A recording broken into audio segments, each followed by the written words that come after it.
తెలంగాణ మాజీ మంత్రి శ్రీనివాస్ గౌడ్ టీఆర్ఎస్ అంతకుముందు టీఆర్ఎస్ అధికారంలో ఉన్నప్పుడు మాజీ మంత్రిగా చేసిండు. ఆ మాజీ మంత్రి ఈరోజు రీసెంట్గా ఎప్పుడు వెళ్ళిండు మరి తిరుపతికి వెళ్ళిండు. ఆ వీడియో అనేది బయటకు వచ్చింది. తిరుపతిలో వెళ్ళి అక్కడ ఏమంటానంటే తెలంగాణ వాళ్ళని తక్కువ చేస్తున్నారు, ఆంధ్ర వాళ్ళు అది అక్కడ ఉన్న ఫెసిలిటీస్ కానీ అవేమీ కల్పించడం లేదు, రూములు కానీ అవేం కల్పించట్లేదు అని చెప్పి మాట్లాడుతున్నాడు. బాధ అనేది ఇప్పుడు అర్థమవుతుంది. దేవుడి దగ్గరే మీకు సమానంగా చూడకపోతే బాధ అవుతుంది.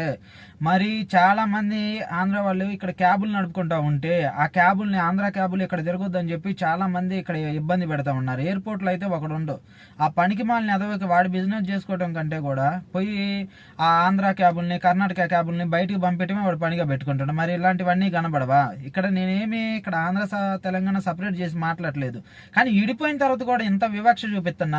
ఇప్పుడు దేవుడి దగ్గరకు వచ్చేలకే మీకు బయటపడింది. కానీ